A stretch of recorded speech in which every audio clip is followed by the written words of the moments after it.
Welcome back to Auto Off Topic. How you doing tonight, Brad? I am good. That was a very interesting intro you did there. Off topic. I like it.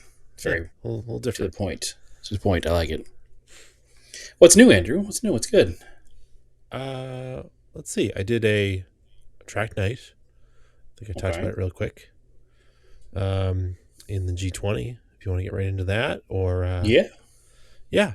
So typical. It was. It's April, and it's either for an SCCA event. I was saying it's either cold and rainy, or hot and humid. So it was cold and rainy. Um, but it was the first one of the year for track night. I think I've seen a couple other people doing track days already at Thompson Speedway down in Connecticut, but this was the first SCCA one, and yeah, it was pretty fun. I was looking forward to it because I haven't gotten to really do anything, and I don't. I don't think it's fair for you to blame the SCCA for it either being cold and rainy or hot and humid. I I mean, I mean I feel like that's usually the way these events go. yeah, but that's just New England. Okay, Yeah, it's not the SCCA's fault. You just live in the region with the. Those are the two kinds of weather you have there. yes, it's not much in between. Yeah. Yeah. Um, There's like 6 days where it's not one or the other of that. So hmm. they have to be pretty deft on planning their events. It actually it was like on and off. So it made it a little tricky, and you had to be kind of careful. But by the end, it was perfectly dry, which is cool. And it kind of worked out that it's an afternoon event because it was like downpouring in the morning, and Right. then they did send out like track dryers to like blow stuff Well, you off. guys aren't like some mamby-pamby NASCAR drivers. A little bit of rain's not going to stop you. If they're on a road course, they run in the rain. That's true. Oh yeah, we can get to that dirt race too. Yeah, we'll get there eventually. But successful track Yeah, day. Did you win? I won because the car is in one piece, and I drove home. Perfect. I drove there and drove home. Yeah, it's usually Uh, a pretty good sign. I mean, there were some people that had. There was a guy with a Miata. I don't know what happened. He got towed off track, and the wheel was missing. I don't know if he Okay. broke studs or the wheel broke, but I was like, oh, that's a bummer. Yeah, he's not driving home. No, no, they pulled him out to the front. He was waiting for a tow truck. So Yeah, not exactly what you want in your track day. It's supposed to be like casual fun, not competitive, not crashative. well, I think he had a Mm, mechanical issue. Uh, okay. the car was not like the nicest Miata, and I Hmm. don't know what the wheels were like. I don't know, like kind of weird aftermarket wheels I'd never seen before. So So maybe they some broke. just cheap car, some cheap wheel that wasn't up to track day duties. Yeah, yeah. People don't realize the wheels get like flexed. There's a lot of force to the wheels, especially with sticky tires, Hmm. and you gotta have a good wheel. Yeah, especially on a track day. Yeah, but yeah, no, the car is good. Um, I did. I'm sticking with intermediate class because most of the people are better at the point buys, and it's restricted passing to passing zones. If you move up to advanced, it's open passing, which is a little nerve wracking. And most people are pretty good about if you come up on them, they'll let you pass. Or if they come up on you, they kind of hang back a little bit. And when there's a passing zone, you just let them go.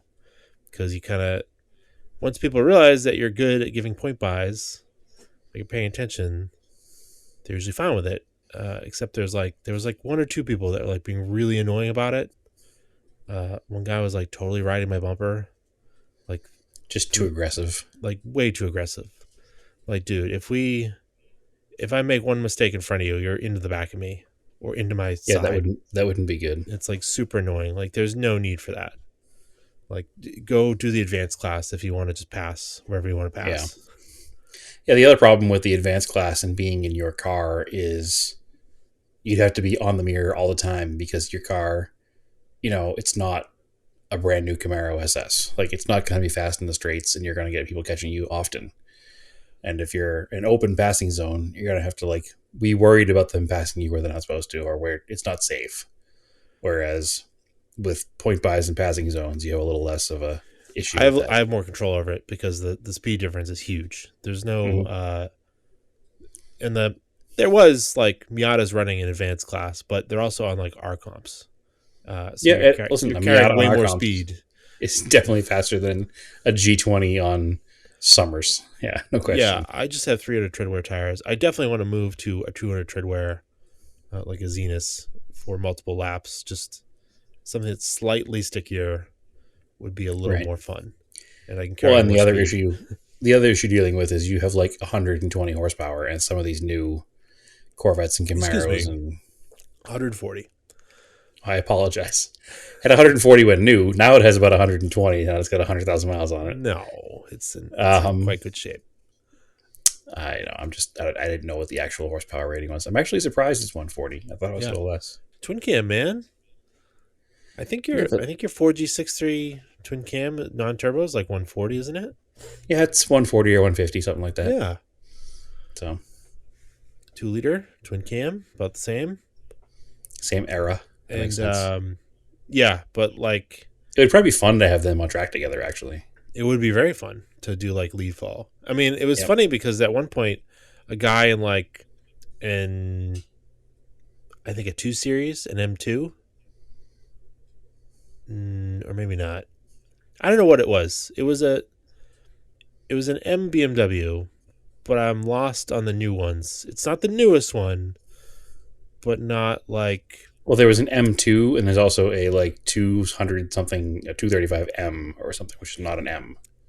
it had pretty good body flares, dual tip exhaust, like quad tips, M badges on it, big brakes. I don't know. He was just like feeling it out. Like I caught him through the straights or through the corners. He let me pass, and then I was leading him most of the time. He would definitely catch me on the straights, Yeah, I mean it's a but 300 he horsepower wasn't car probably. looking to pass. So we kind of ran a couple laps like that, and then I was like, "All right, I think you want to go faster now. You kind of can see you can go faster." So I let him go by. But but yeah, that's kind of Right. fun when you get with someone and just do that. Uh, Yeah, somebody who seems to like get your flow. yeah, and the other annoying thing. So the one guy's like riding my bumper. Most of the laps, I didn't have anybody around me. Like there's no reason to be that aggressive about it. It's not a lemons race or something. You're Yeah, just I'll let you by and then you're gone. And then it's like just lay off a little bit. And even when you're that's the thing, like a couple times because I was annoyed with this person, I was letting him pass in the front straight, which is 2,200 feet long. Now normally if I let you pass, I'm gonna let off the throttle so it's easier for you to go by. sure. But like he's trying to pass me on the straight. I was like, well, I'm gonna do full throttle. I'll point you by and I'll give you space. But you can see how much not that fast you are than me. So it's like, Right. stop being annoying. Yeah, I still haven't done a track day, so I'm a little annoyed that I haven't done it yet, but I'll get there. Yeah, It seems like so much fun. it's really fun. I blew a hole in the muffler. Like I I like mean, it I was already started. probably on its way. Yeah, yeah. It had some rust flakes on it, but I didn't think it was that bad. And you're wearing a helmet, and I started up for the last thing. You know, your helmet kind of kills the sound. And I'm started up for the last session, so it's 3 20-minute sessions, which it's an hour of seat time. It's pretty good. It was like I was like, I think this car's louder. Like revving it, I'm like, it's definitely louder. Now And it's a race car. Now it's 155 horsepower, yeah, 145 there was a horsepower. lot of back pressure there. Now there's none. Yeah. Um, but it it was kind of drony on the way home, but around town it sounds really good. It Yeah. probably sounds like the Mirage used to when the muffler blew out of it. That had Well, a neat I little. mean, it depends. Like when the flex pipe was broken, the Mirage was a little ridiculous. Well, no, that was just broken. But there was a time when the muffler rotted out of it like that, and it had like a nice little.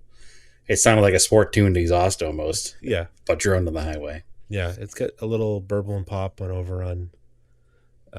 So I got to figure out what to do to make that sound good, but with not broken parts. and not a drone Yeah, on the highway. I did look up. I was like, well, that started me down a path. Like a stainless 4-to-1 header for that car Sure. with a mid pipe, because the mid pipe's actually not in that great of shape on it. It's rusty. Is like $140. So you might as well do it. Yeah. Uh, a catback with a high flow cat is a little more money, but it's this company in California that apparently just builds them all for Nissans. Like that's all this guy does. Is it less than $1,000? Yes. Then you're fine. Yeah, because I figured if I bought all the parts and then did all the welding myself, I'd probably be at the same amount. Yep. And he's just Or using. you might not be the same amount, but you'd be, by the time you were done welding it, you'd have a day and a half into it. Yeah, exactly. I can And just you don't bolt it have in. benders, and you'd have to be doing multiple welds to make bends. And Yeah. if you can get a whole bolt-on setup for, a few $100s, I think it's probably worth your time. I'll send you the YouTube video I found of it. The video of it is actually on a 95 green G20. It's a 3-inch, but it sounds pretty Oof. good. No, it's That too seems big. awful big. Yeah. It's way too big. He'll build it as a 2.5, which is what I would do. But even the 3-inch does not sound overly loud, and it has like it has an 18-inch MagnaFlow resonator in it, Yep. and then the MagnaFlow muffler, and it'll do a single tip or twin tips. Which you want twin tips, obviously. I don't know. We gotta look at. I'll send you a picture. I'll get your opinion on it because it's only got a little oval cut out in the bumper that might Twin not be tip. big enough for twin tips. Twin tip the world. I got to email the guy and ask him because he doesn't have a picture of what they look like. Well, it's a Nissan, so you have the heritage to stack them on top of each other. I could probably ask him to do that. Yeah, Yeah, that would be different. So I'm into it. yeah, I'll probably order that in the next couple months because the car needs a sticker in July. I don't want to get a sticker with a big hole in the muffler, even though it's not that loud. Yeah, it gives you time to get to there. So Yeah, I've been told to do a 4-to-1 header on the Eclipse too. mhm. I was told by somebody who used to have a non-turbo 4G that just that setup with the stock catback like awakens the car so much. Yeah. And it makes it sound way better even with the stock catback. Mhm. So Yeah, I think I'll I do may that. eventually do that because it's also like dumb cheap for one with that car. Mhm. So I may want to do that as well. And then I'm seriously considering running silver Enki 92s on it as street wheels, and then just making those 8 spokes, throwing the track tires on those because I could also swap those to the Galant. Right. I like Use track it. tires and the Yankees, but that's me. I don't like them because they're bright silver and hard to clean. Which is why I wouldn't want to run them daily. It's exactly why I want to run them daily, because when you run them daily with a good pad, they don't really dust. Okay. When you're running them on the track, they dust like crazy because they're way harder on the brakes. Well, I support silver Enki 92s. I'm actually going to be, that might even be this weekend's project, restoring the ones that are on the Starion because they're going to go on one of the other cars for a while. So Yeah, because then the problem too is when you've got really hot wheels and a lot of brake dust. Like I've noticed it even burns to it. Yeah, even on my Galant white wheels, they're kind of stuck to them a little bit. I had to really Yep. work at it to get it out. So I've heard of a lot of people doing like ceramic coatings and stuff on their wheels now. Supposedly it makes it easier to get the dust off. And I've got wheels to switch over. This cat. Go away. Anyway, Podcasts. Zora, Podcast interruption. Yeah. enjoying herself in a shipping box, doing cat things. So, yeah, I've got a bunch of wheels to switch because I haven't done that yet, and I will probably throw some of my ceramic spray stuff I've been using on the cars on the wheels before I throw them on. Right. But yeah, Yeah, I've been just trying to. I'm having like a huge moment of frustration trying to figure out what to do with the wheels and tire situation. on what? And everything. I have those. We're kind of getting into a weird thing here. Maybe not have time for it yet, but I have. You have too many wheels and you don't know what to do with them? I don't understand. No, I What's have the just the problem? right amount of wheels. I'm just curious what way to run them. What's the crisis? They're just wheels. You just try them around. Yeah, I guess you're right. Right? It's like, Well, I want to change the wheels on the blue Cressida because they're the rotas, yeah, and I don't care about like rotas on a daily stinky. driver. I think they're just fine. I don't want to have a set of rotas on like my nice like show car. Right. Um, just because it's a show car and it doesn't do track days or anything, and it doesn't get driven every day, so it doesn't need the cheap wheels on it. And I love the way they look, but I can't afford a set of real Hayashi streets at the moment in time. So Stop buying broken Hondas.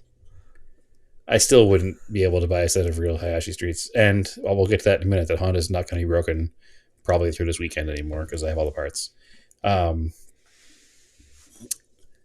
so I was going to think about running those 14-inch spit Modnas on the 79 car, Right. 78 car, because I think that they're going to fit the style of the wheel pretty well, a style of the car. Yeah. And then I was like, well, that means that I could take the rotas that are on that car and throw them on the 81.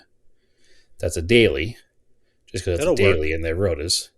Then I was like, it would be cool if I took those Enkis that are on the Starion and cleaned them up and painted the faces silver because they're black. Right. And a bright silver face on those would look really good also on the 81. So I'm not sure what I want to do yet, but some wheels will be changed around. Or I'll just run the 14s. It's fit Modernist on the 81 for now and call it a day. But I don't know. We'll see what happens. I'm trying to figure out what to do. My big thing is I really want to change out the wheels on the blue Cressida, Mm-hmm. just because it's simply for aesthetics. I love the look of the wheels that are on there. I can't do Listen, I get it. It's yeah. we say it all the time. It's the easiest way to change the look of a car. Yeah.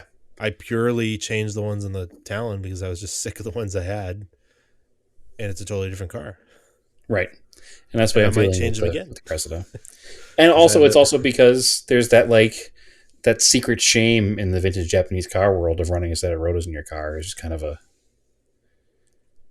it's like, it's a scarlet letter. It shouldn't have them. Should have something cooler. I guess. I mean, it is what it is. Yeah. They're It's not like, bad wheels. They get a no, they're not bad wheels, but the problem is that they're cheap copies of something else. yeah And I think that's the issue. If they weren't a copy of something else, if they were their own design, I wouldn't have as much of an issue with it. yeah because they're But I actually think, made well. yeah, I think my issue is that they're a fake version of something. It'd be like wearing fake designer shoes or something. You know what I mean? Like, I mean, I I'm was not really. considering Rota slips for track wheels because they're just track wheels Yeah, and that'd be perfect for track wheels because they're simple, easy to clean. They're 5 spokes. and they're Go light on, they're done. Yeah, we and just they're cheap. couldn't find them in the right bolt pattern and size you were looking for. Yeah, like So, don't make them anymore or something. It's weird, or they're not available in mhm. the United States. So I'll figure out what I got to do, but we'll get to my project cars in a minute. You can finish up with your stuff. But successful That track day, other than blowing out a muffler, that's good. Yeah, I'll I need probably to do one rotate so the bad. tires for the next one. That's the other reason why I don't want to like. Those are good street tires, but I'm gonna have to like running through them in like 2 years. Like Yep. get like 2 seasons out of them and have like only put like 3,000 miles on them. So that's kind of annoying. So it'd be Yeah. nicer to have a dedicated set of track tires. Yeah, I get that. But Again, having never done a track day, I don't get it completely, but I'll get there. yeah, I don't know if they do any in the Phoenix area. That's kind of Oh, there's a ton. just not with the SCCA, just different groups. No, there's a Track Night in America. It doesn't here. Oh, there is? I think it's Track Night in America. Yeah, I looked it up not that long ago, and there's a whole grouping of them. They run them. There's literally always some sort of coupon. So before you sign up for one, like look for a coupon or ask me. Right. And it's like $25-30 off. Yeah, no, there's a bunch right here in Phoenix, which is only like 20 minutes from the house, Yeah. which is definitely nice. Yeah. But there's also a bunch in Southern California too, which is not a huge, like, it'd be like a weekend event, It's But definitely yeah, worth there's trying. there's plenty of them around. I definitely want to do it, and the Eclipse is the perfect car for it. Just Not while I'm dailying it at the moment. I need to Yeah, finish some other stuff before I can. and I I'm need not to. doing them like every weekend or every week. I'm doing them like once a month because Yeah, it kind of no, makes sense. yeah. It's like a Well, fun thing to do once a month. I'm dailying the Eclipse right now, so I don't want to do something like that on my car that I'm requiring to get to and from work. So It would I'll. likely be fine. It would likely be fine, but I'll just wait until I have a secondary vehicle for that. So getting into my project car stuff, Yeah. the 81 Cressida is one more step closer to being done. It has all the fuel lines in the car. Everything is in there. It's all ready to go. I haven't put the tank in yet because I was not trusting the old seals. There's like a rubber gasket that goes on the sending unit and the level sender and the drain on the bottom. So I last night did a bunch of like a fuel safe gasket maker on top of the rubber seals Hmm. just to make sure that it would stay sealed. Just because they're old hard rubber, and I just, I replaced literally everything, so I don't want to take the risk that that's going to be my problem. So I went ahead and I can do it while it's out of the car. It would be a pain once it's in the car. So I decided that I'll take care of that, but I can't put fuel in it until it's sat for 24 hours. So we're recording tonight, so I probably won't do it tonight, and that'll be my Friday night project to fill the car with fuel and fire it up. And proof positive that everything works, hopefully. I did get the new fuel pump in. It's an external pump, it's not in tank. So that's all installed. It's plumbed in and all wired up. I did hit the key real fast just to make sure it did click on, and it does. So that's good. Um, Everything's ready to go. And there's nothing holding me back from filling it with fuel. And tomorrow, give it an old crank over and start. So, Cool. yeah, that should be. If all goes according to plan, I should be able to at least drive it around the block on Friday night or Saturday. Nice.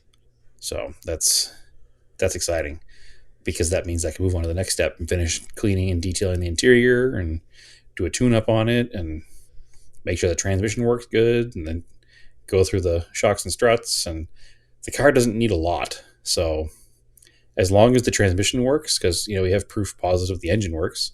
So as long as the transmission works and the cooling system is up to snuff, then it legitimately shouldn't be much time to be on the road. So I Hmm. know it needs shocks and struts because they are blown to bits. Uh, But that's, yeah.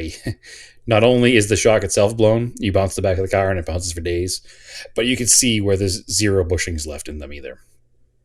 So huh. they just kind How of many bounce around. how many miles are on the car? 120 All right. And then years, yeah. Age. age. Yeah, it's an 81. It's as Is old as it I just am. like it's a live rear axle, so it's just a regular shock with two eyelets? It's an eyelet in the bottom and a nut on top. All right, so that shouldn't be too. That should still be available. Like somebody should have something that fits it. Well, it's fairly universal. Yeah. The one thing that most guys do, and I'll probably wind up doing, is cut some springs out of the car, and instead of putting the factory shock size back in, they use ones from a third gen Camaro Oh yeah. All right. because it's the same shape top and bottom, All but it's a right. All shorter right. All stroke. right. Yeah, but it's a shorter stroke, so you don't have to worry about blowing out All the right. shocks with the lowering ones. So We'll party out back. yeah, and it's not a um, the rate. It's not a progressive rate spring. So if you chop a couple coils out of it, it's not the end of the world. So Yeah. chop a couple coils out of it, put a new shock on there, and be good as new, and it'll be low and cool for free. So Cool. that's what most Cressida guys do. Um, Same with the front, and do new strut inserts that are shorter. I forget what exactly it is, maybe MR2 or something. I think I read about. Hmm. I'd have to reread it, but it's the cheap, quick, dirty way to do it. I can buy a bunch of nice parts, which I might eventually do down the road. T3 makes everything for the car. Techno Toy Tuning, which is the same setup that's in the blue car. They make the whole shebang front and rear for that car, from the panhard bar to the adjustable coilovers in the front. So maybe eventually I'd do that, but I think for now I'm just gonna chop the springs out of it, put some new shocks in it, and run it. So Make it look cool. Be a teenager, it's all good. It'll be fine. It's not a track car. No. It'll work. I mean, honestly, the suspension in the Sapporo and the Blue Colt is exactly the same. Just cut springs and run it, and they're fine. I would never recommend heating springs, but cut springs are fine. So, Yeah. Get out the old cutoff wheel. yep. Same one I used for cutting open the compression fittings in the fuel lines. Hmm. It'll work just fine. Isn't that a cool But, trick? For yeah, it works really well. I don't know if we talked about that, but I used that same trick you used on the Montero because you couldn't get those fuel lines. And, you cut that compression fitting off and has a standard, like, hose nipple under there. Yep. Put a fuel injection clamp over it, and you're good to go. I mean, I wouldn't use it on, like, a modern car with direct injection and, 3,000 PSI, but on an 81 Cressida with a 38 PSI fuel pump, I think I'll be fine. You'll be perfectly fine. Yeah. Montero's So, been just fine. yeah, Ron, no, Ron, I'm excited. Ron's Sterion's gone many miles. Yes, it's leaving again this weekend to go to Austin, Texas Radwood, which I am not going to much to my great shame and upsettedness. It came up too fast, and I didn't think about it, and I got too much stuff to do here, and last minute I was like, screw it, I'll buy some plane tickets and go hang out with them, but it's just not going to happen. So I'll use the time wisely and get a bunch of stuff done here. Yeah. So I'm curious as to how Radwood's going to go because it's the first Radwood since the Haggerty buyout. So we'll see. We'll get the report back from Ron of how everything went down there. So anyway, Blue Colt project car down date update. I overheated again. I mean, that's what that car does. Tale as old as time, right? I thought I Yeah. had it pretty much knocked, but something's happening again on the highway, and I don't know what. It's literally been fine for, 3 years now? I guess. It hasn't overheated in a very long time. It's weird. I don't know. It You just gotta started doing it again. you can cut in a little sending unit to go into the hose and put in an auxiliary coolant gauge, Yeah, I temp guess. gauge, and maybe figure out if it's actually overheating or if it's just the gauge being weird. Oh, no, it's definitely overheating. Oh, it smelled hot. It was overheating. No, the coolant bottle popped off again, and there was steam coming out heavily from the Oh, overflow hose. okay. Oh, yeah, it definitely overheated. But I that's don't part know. of the reason that it overheats is because the gauge is wonky, so I always ignore it. Yeah, I don't know. I don't Yeah. know. It's a weird flow issue or something, or It's just a weird enigma. It doesn't happen for years, and all of a sudden it's an issue. And the car is fine around town. It's only on the highway after an extended period of time. I can go 15, 20 miles on the highway. It's after like mile 23 where it's like, nope, now we're going to get hot. yeah, I don't So know because I think we did a water pump on it too. literally have done a radiator, all of the lines, flushed everything out 100 times, and a water pump and everything. And there's no old components in the cooling system save for the heater core, but we've proven that's not clogged by flushing fluid through it. So Yeah, literally everything is new. It just doesn't make any sense. And again, it hasn't been an issue until all of a sudden it's an issue. So I haven't fixed it yet. I fixed it in the side of the road just like last time. It's funny because it happened and I was on the highway and I was one exit from where I was going. I was like, crap, I got to pull over. So I pulled off and just happened to be in a Walmart right there at that exit. So I was like, oh, perfect. I can go in there and get water and stuff to top this thing off with. And I'm sitting there waiting for it to cool off. And then I said, you know what? This thing just overheated 2 weeks ago. There's 2 bottles of coolant and 2 gallons of water in the floor in the back. I could have broken down anywhere and been fine. So I dumped a half a gallon of water in it and got back on the highway, went one more exit, and everything was fine. I got to the event that I was going to because people were there, like, waiting for me. was it 4 till 4? It was 4 till 4 on a Saturday morning. I mean, it wasn't even hot out. It was probably 60 something degrees. So I got there, hung out there for a while, and then I drove the car home and I just took surface streets and everything was fine, never overheated. It's taking surface streets. It's like a full 45 minutes on surface streets, probably 45 to an hour almost. And car never overheated once. Got home, shut it down, put it back in the side yard, threw a cover over it, and said, "Well, I'll take care of this in the next weekend. I'll change the oil again." Because again, when your car overheats, your oil becomes your cooling source, and your oil gets burnt pretty good. So I don't want to keep rocking that oil. I'll change the oil again, and I'll go through. I'm going to flush all the coolant system out again because, again, it's been fine for 3 years, right? So something weird is happening. So I'll flush it all out again and go from there. And I've determined at what point the gauge now does read too high because it reads super hot and it's fine.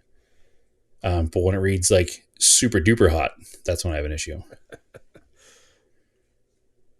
When It the goes, gauge, when the goes to gauge is at 11. when the gauge is at the top of the red zone, I have literally taken a infrared thermometer, and the upper radiator hose is 190 degrees, and the bottom radiator hose is 190 degrees in the top of the red zone. So that's why when it gets to the top of the red zone, I don't panic because I know it's 190. That's so weird. When it goes beyond the top of the red zone, meaning, like you said, it gets turned to 11, that's when the car's too hot. Weird. Yeah. So because I know that. Like the car runs between a half when you first start it up and the top of the red zone, which is the operating range. It's obviously wrong, but that's the operating range of the gauge. And it's something in the gauge. I've changed the sender out, 3 times. So, but when it goes beyond the top of the red zone, that's when you got a problem. So I don't know what the full sweep of the gauge is. I don't know how far it went from there, but I do know that it was beyond the top of the red zone, and I pulled over, and I heard the same weird noise as last time, which was the coolant bottle rubbing against the cooling fan on the alternator. So just need to figure it out. What I really need to do is disassemble the whole car and put an NA4G in it, but that's not a Yeah. time. That's not a now project. That's a when everything else is done project. The car that runs mostly fine, I'm not going to take apart right now, but yeah, I don't understand. Can't quite figure it out. Not going to worry about it right now. I'll just run it around town, or if I go on the highway and keep an eye on it. And even the day that it died, like I literally drove it to work that day. I drove it all the way to work in the morning, the first time, and it was doing the same route home when it overheated on the highway. So it's a dumb mystery that I can't quite figure out. It's really weird. Yet I keep buying Colts. That's a really weird you problem. Yeah, I didn't say that because I bought any more. I didn't, I promise. Other project, the Honda. We actually scored a new cylinder head that somebody had rebuilt and put on the car for a very short period of time, and the car got totaled. So I have an almost 0-mile cylinder head that I got for a very cheap price. So that car will be put together hopefully pretty soon as well. So all good things happening in the project car front. So then I'll have that for a daily, and I'll be able to maybe do a track day in the Eclipse. There you go. Yeah. Once I get wheels for the Eclipse, because I definitely cannot do it in the factory wheels. Nope. Any other project car updates? I haven't done much else. I've pretty much just been working on the yellow Cressida. Well, kind of beige Cressida, I guess. I mean, that was a lot of stuff, so it's pretty good. Yeah, I haven't. Again, our friend Jordan, who's been on the podcast a few times, he was talking to us, I don't know, a year or two ago, and he was saying like he likes to go outside and do an hour's worth of projects at least each day on a car. Just take that unwinding time and do something, and you get a lot done. And I've been kind of living that philosophy lately, and it's amazing how much you get done doing that. Go out, work on something for an hour, or more if you have the time. But if you don't, give yourself that hour, and Mm-hmm. before you know it, at the end of the week, that's 5 hours of time worked on something, and that's you get a lot done in that time. So when we finish this podcast, I'm going to go outside and I'm going to finish buttoning up some more of the bolts on that car. So there'll be less to do on Saturday, and that's really what it is. If you spend that hour doing something, when you get to your big project time, you have all those annoying little things are already done, and those annoying little things all take up time from the big projects. So we all work 40-hour weeks, and then we have to also factor in like family time and sleep time. We don't always have tons of time to work on cars, so it's nice to get that little bit of time in. Obviously, not living where it's cold helps that too, because I can just go outside whenever. But it's a tried and true method. I dig it. I like it. I'm into it. Mm-hmm. But yeah, that's it for project cars for me. Cool. So speaking of track days, what'd you think of that dirt race, Bristol? It was better than last year, I thought so too. and last year was good. I was entertained. I don't know. It's just like sports radio. You see all the people that complain about it after the fact. I didn't see a lot of Jeez. complaining about it. I mean, I saw a couple of drivers that complained about it, but they're whiny. Most of the drivers had a good time. It's fun to watch. It Oh, was I mean, cool to watch the next gen cars. a lot of the drivers come from a dirt Dirt. background, so Yeah. like your local short track is going to be dirt. Yep. And Yeah, it's fun to watch. I mean, it becomes almost a drift event. oh, it's really cool. That was awesome. Yeah, the cars are always sideways, which is There's cool. some awesome pictures that came out of it too. Some great still shots, some great motion shots. There was some good passing. The cars aren't doing the same speed they're normally doing, so there wasn't a lot of big pile ups. But even The they were last, talking about on the commentators that these composite bodies, the cars can like yeah, they can take bump and some bang a little they now. can take some bumping and banging, Yeah, and they do. the, Used to the bump and sheet bang and metal they cut a doesn't fall tire. off. Yeah, Yeah. yeah, it's much more relaxed now for that. Unfortunately, Kyle Busch won, but it was a pretty good battle right to the end. I think the last 10 laps were super exciting because you had, I was it thought Chase Briscoe. Briscoe? I thought Chase Briscoe was going to get that. He Yeah, was fast. I mean, how many? but He went to the back twice and came yeah, back. but you had Tyler Reddick and Chase Briscoe at the end, and Reddick was leading the race up until the last lap. But was it Reddick in the front? It was Reddick in the front and Briscoe behind him, right? Reddick was in the front. Yeah. So Reddick was in the front, and you had him leading with 10 laps left. But you were watching the time difference from second place to him, and Chase Briscoe was like rapidly closing in. Mm-hmm. And I think if there was one more lap, the whole end of that race would have been different because it came down to literally the last corner. And Chase Yeah, Briscoe had this like, I either have to made his move. go, yeah, I got to go in too hot and hope it works, or finish second. Those are my options. So he went in too Or hot and hoped it worked, I think he and it finished like didn't work. 10th. Yeah, he finished 10th. The cool thing is that Reddick still finished second. Nice. So obviously Briscoe went down low, came in too hot, slid up the track into the side of Reddick. They both spun around, which allowed Kyle Busch to pass both of them. But the fact that Reddick got back on the gas fast enough that he got back out onto the track and up to speed enough to get to the finish line before third place did, he still finished second. Which, if Briscoe had pulled that move off, Reddick would have been second anyway. And if Briscoe hadn't pulled that move off, then, he wouldn't have been a good race car driver. So I was wondering how the post race was going to go, especially after the They were big, super cool with each other. yeah, but the big race, the Comcast race the week before, there's a big fight between two drivers afterwards. So I was like, we're going to have another fist fight here. But no, they were just like, it's racing. That was fun. Sucks it didn't work, but it was fun. Yeah, right. And they shook hands and walked away. And I was like, that was cool. So, and everybody, obviously the sponsors even go away happy even with that because the highlight reel shows that over and over and over again. So the cars get tons of TV coverage even if they don't win. So it was a hell of a race. It was a lot of fun. I am 100%. I think we started saying it last year, and we're getting more on board with NASCAR. But I am 100% on board this year. I've only missed like two of the races. Like I've actually been like a fan and watching it. Mm-hmm. So it was good. I like that they're trying new stuff. I like that there's more road courses. I like this dirt track. I mean, I like that they it was brought Darrell neat. Waltrip back. I like they're doing a Yep. commentator every couple of races. Yeah, and it was like he never left Yeah, that was cool to have him back. from the first boogity It's boogity boogity to the I don't final comment. It I was didn't great. hear him say it. Yeah. I don't think he saw it. No. No, Well, they talked about it. I missed the beginning of the race, so and I didn't hear him say hot rod. Ooh, he's got no. fast hot rod. And Yeah.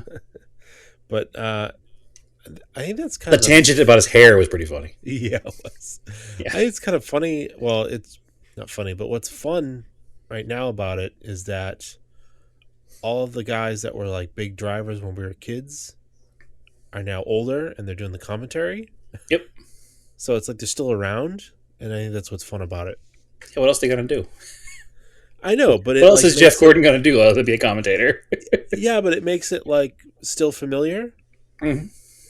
and Yeah, there's nostalgic. enough. There's enough drivers that have been around long enough. Like I come back to NASCAR. I've been gone for so long, not watching it, and like I feel like Kurt and Kyle Busch were like just starting when we got Yeah, out of it. they were. And they're still there, and there's some names that are still there that you're like, all right, I get this. And then I also found out just yesterday that my childhood hero Richard Petty, he's still alive. I Um, was shocked, honestly. yeah, I had I mean, forgotten. he won his first race in 1958, so the man is not young, or 1955 or whatever. But he has like an active Instagram page that he posts clearly, Nice. and it's just like it's cool that all these names are still 100% involved all these years later that I haven't even thought about. So Yeah, it's and they're cool gonna that a lot of the names haven't changed. they're gonna bring Earnhardt Jr. back for the Talladega race. Yep, which I'm stoked for Talladega this year too because the Super Speedway race at Daytona was great. So Mm-hmm. I'm hoping Talladega will be too. So yeah, I'm all in. The 17-inch or 18-inch wheels, the dog box transmissions, the new cars, the plastic body panels, like the whole thing. It makes the race so much more fun. I always said NASCAR needs to be more like Australian touring cars, and they're kind of on that path. So full support, full support. Speaking of American racing, did you see that the Miami Grand Prix is now going to happen again? Yeah, in passing, I guess. I So mean, there were a bunch of NIMBYs down in Miami who were trying to get it shut down. yeah, they should have took For lessons from Boston, I guess. Yeah, for all their NIMBY reasons, one of which being noise, of course, because obviously the town of Miami, notice the little town, the little town of Miami Oh, it's so quiet there. is such a quiet place So that pristine and quiet. having race cars during the day is going to interrupt people's sleep schedules. Yeah, So that was one of their complaints was noise. So the FIA made a bunch of concessions to build different like sound barriers and stuff, whatever. But the good news is like they had like till today to make their choices and make it happen or not happen. And the Grand Prix won. So that means that we have 3 Grand Prix in the United States this year, which is pretty awesome. it's kind of insane. Yeah, pretty awesome. Actually, is Las Vegas this year or next year? Maybe that's next year. I don't Maybe know. it's I only don't 2 follow this year. F1 close It'll enough. be 3 next year. Anyway, it's cool. It's cool that it won. You hear the stuff about it, the whole NIMBY thing happening, and you get worried for all motorsports, obviously, at that point. Because, like, I think I talked about here a couple weeks ago, they're shutting down the only drag track in the area here Right. for development. So, Well, gross. I say it all the time. 15 years ago, there were some racetracks, and if you told me that there would be more racetracks 15 years later in New England, I wouldn't have believed you. Right. And like in the last 15 years, like 3 or 4 racetracks have opened, which is Yeah, it's pretty crazy. impressive. Yeah, it's pretty good. Because Thompson came back, Palmer was built, Club Motorsport was built, Canaan was built or was came back restored. I think it was an older track, just like Thompson reclaimed, I guess. Mm. Those didn't exist in 2005. Yeah, no, it's true. There's a changed sphere, and maybe it's because the internet brought enough people together that knew they were all into cars and wanted it. So Definitely, I think definitely, and like that track day culture kind of showed there yeah, was a need for tracks to exist, and I mean, I don't know, it's like a good way to use cars, I guess. So we're also yeah. going to do No, it. it's a responsible way to enjoy your car. You're not doing something dumb on the street. You're out enjoying yourself. So anyway, any car news? New car news this week, Andrew? Anything special happening? No, the only funny or kind of weird car news there was a over the weekend up in Maine. There's a coastal town called Bar Harbor, Bar Yep. Harbor, Bahaba. Bar Harbor, and you go up there, and real coastal town, real like touristy. It's kind of close to Freeport, which is where Ella Bean is. Mm-hmm. Maybe people have heard of that. Bar They Harbor haven't heard of actually it, used and to be where, they haven't seen the LL Bean boot truck. They should look it up. yeah, um, yeah. Bar Harbor is actually close to uh, the first George Bush had a summer home there. Kennebunkport. Kennebunkport. Right. You're right. It's near Bar Harbor, though. It's close. I don't know. It's coastal Maine. It's very pretty. If you ever come up here, coastal Maine, very, very pretty, rocky. Yep. Totally different than woods of Maine. It's kind of crazy. But anyway, It's also very different on the coast in New Hampshire or Massachusetts. Like it's just a whole different yeah. world. Um, anyway, there's so Bar Harbor, a little tourist town. There's an island like in the bay, and I guess the bar in Bar Harbor. I didn't know this. I had to look it up. Let me grab it here. Um, It's a sandbar. yeah. So the bar of Bar Harbor at low tide, the namesake to Bar Harbor is a sandbar and reveals itself. And people can apparently it is legal to drive on it because you can go to this little island, or Mm-hmm. mostly people walk on it. And I guess like sometimes like people kayak and there's like kayak tours that like drive vans out to pick people up. And Okay. the police are like, oh yeah, people get stuck, but usually they're stuck on the sandbar, which makes it easy to get them unstuck. But apparently Correct. these people in a 2021 Bronco decided to drive off the sandbar and out into the like flats, which are like, if you ever walked in coastal mud flats, they're like You heavy, sink real thick mud. fast. Yeah. Yeah, your feet will get stuck. Like you'll Yeah. lose like your shoe. It's like quicksand. Yeah. I don't have a better Uh, way to describe it. so they're trying to do donuts in this Bronco, and it got stuck. And the tidal swings are 12 feet Mm-hmm. in this area. So naturally, the thing was underwater for like 3 days. Yeah. It went through 3 cycles of high tide, low tide. Yeah. Yeah. So this All is from done. the Bangor Daily News here. Uh, let's see. Initial attempts to drag the SUV from the mudflaps were unsuccessful, so the towing company had to take a more dramatic approach. They sent a salvage team to use airbags. They had to Yep. float the vehicle up out of the sand at high tide, and then they floated it as close as they could to the shore. And then when the tide was low again, they went out and actually pulled it out with a flatbed. Clearly, this thing is now totaled. Oh, it's 100% total. Spent 3 days in the ocean. Yeah. There's some amazing videos and pictures of it, though. If I'm not Uh, mistaken, it was a rental too, was it not? I don't know. It was from New Jersey, an order from New Jersey. Yeah, Um, that figures. so New Jersey people.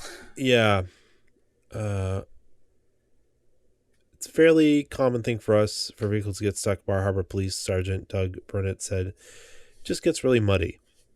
And then he also says there were no injuries in the incident, and there were no plans for any criminal charges or citations. That surprises me. It does surprise me, but I don't know that maybe criminal, but I think the EPA might get involved. Yeah, it says the Maine Department of Environmental Protection was notified of the incident as representative this morning was monitoring the recovery. Yeah, So, I guess they'll probably check for you know coolant and oil and whatnot, but maybe being a brand new car, they might get lucky. But well, there's yeah, I definitely guess pictures. In the pictures, you see a little oil slick, but it's like, I don't know. That's definitely not the definition of tread lightly. That is the exact opposite. So, no, I guess they went off the bar and they were trying to do like donuts in the beach. yeah. That was their plan. So Stay on the bar. Don't go off yeah, the bar with your Bronco. yeah, That Bronco got stuck in the water out there. Can you believe it? I can't believe it. You just went into that perfect Maine, New Hampshire, Mass accent. That was good. It's almost like you still live there. I don't think I can do it that well anymore. A Oh, we're couple of just down Maine out here. I can't believe them people from New Jersey. They were driving their Bronco out there and they got stuck. yeah, yeah. Can't get there from here. Taken literally. Can't get there from here. Anyway, a couple other pieces of automotive news. I don't think we touched on it last week, but Toyota announced a 3-pedal Supra. All right. That's pretty big news. Yeah, that's pretty cool. My assumption is that's because Nissan was like, well, we're coming out with this Z and it's going to have 3 pedals and we're going to take all your sales. So they were like, hold the phone. We're going to do this too.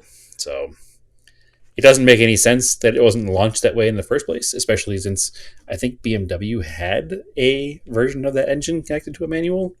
So strange, but cool that's coming out. I think that's an N55. Yeah, it's some N something. I don't know, some BMW motor. But the important thing is that people who bought the car initially are probably going to be mad. So I don't know. Oh, they were told it was never going to happen. Yeah. So, I mean, the funny thing is, though, I think like if you buy a GT86, it looks like a baby Supra, kind of. yeah. I mean, and for me, it's like that's the car I want. Yeah, I would buy the new GT86 over the Supra, but some people want the power. It's obviously we talk about our 150 horsepower cars here all the time. We're not power hungry people, so totally. Hey, a lot of people doing track days and PRZs. Great track day cars, especially the new one, probably. Yeah, I mean they're too expensive for me to do a track day in, but you can buy. You can be into an early BRZ or what would they call it? FRS. For sub 10 grand. Mm-hmm. So they're out there, some miles on it. But yes, it's coming in a 3-pedal car now, both the 6-cylinder and the 4-cylinder. That's cool. So yeah, that's neat to see. What else did I have? Also, the most annoying thing about that new Tesla, that yoke steering wheel. I don't know. The Tesla Plaid has a yoke steering wheel. Yeah, I know. So it's like a Knight Rider kind of. I know, it's super dumb. Super dumb. But it's like an F1 steering wheel, but my F1 car biggest has a 1.5 turning radius. My biggest fear with that was that other manufacturers are going to be like, well, we need to take sales away from Tesla, so we're going to start putting yoke steering wheels in our cars. I just want a good wheel that doesn't whiff off the window while whiff out the window while I'm driving. Yeah, if you have not watched, I think you should leave. Yeah, that's a reference to that show, and that show is. I assume that if you're friends with us and listen to us, you probably have a similar sense of humor, and you'll enjoy that show. Or not, I don't care. Or not, I don't care. We enjoyed it. Anyway, Lexus announced that their new RX, the SUV, in the electric version, is going to have a yoke. Right. Thankfully, it's going to be optional, but still, it's going to have a yoke. Have you ever? There's a great video of our friend Ethan Tufts driving a kit car replica. Okay. With a yoke steering wheel, and he's like, "It's terrible." Like, how do you? Oh, kit like Knight Rider. Kit like Knight Rider. Yeah. Like, I heard kit car replica, and I was like, replica of what? A Cobra? But kit. How do you park car. it? You can't say kit car because kit is the good guy and car is the bad guy. I've never seen the show. What kind of I 80s never kid are actually you? watched it. I just know it from pop culture. So KITT is the Knight Industries 2000, Okay. KITT. Okay. And KAR was the evil version of KITT. And it was KARR. I do not remember what it stands for because I'm not that big of a fan. I was more Um, of a Chips. That's what I liked. the Chips is before our time, though. Knight Rider is Yeah, but our Chips was time. on in syndication when I was a kid, so I would always watch So is it. Knight Rider. But I never liked it. I like Chips better. Yeah, no, I was never a huge Knight Rider fan Yeah, either. I just Chips happen was to way know the cooler. facts, and I definitely I agree with you. Chips was on at like 2:30 when you got home from Right. school. Yeah, on USA Network Mm-hmm. or TBS, one or the other. Probably I USA. think it was USA. I blame Chips for my love of terrible '70s cars because Oh, they were fodder. They were like cannon fodder in that show. So many cool '70s cars were just rolled over pointlessly and driven into the back of hay trucks that spontaneously combusted every time. what was So many of them. what was his partner's name? Was it John It was Poncherello and Frank John? Frank Poncherello and John. Crap, John. Anyway, John always wore the yellow gloves, right? There was Well, they both wore gloves because they rode motorcycles. those yellow work gloves, like kind of looking things. I don't remember specifically. All right.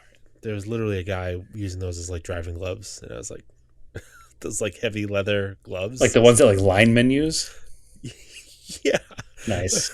Like, Into it. okay. Whatever works. Yeah. Yeah, there were so many episodes of that show where they just destroyed countless cars. Like, Oh, there's no such thing as a rear-ending accident. You roll over, you flip and roll over the car in right, front if of you you. rear end somebody, you launch through the air like Evil Knievel.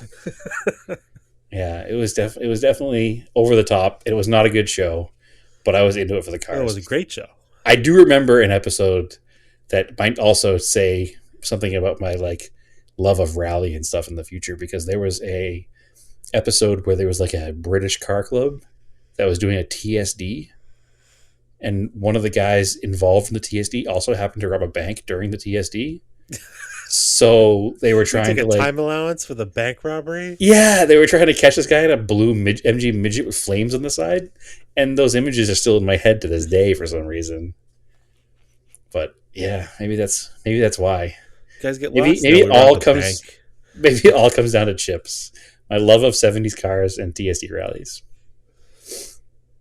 We'll have a So freeze frame at the end of this podcast. yeah, we. Like laughing. I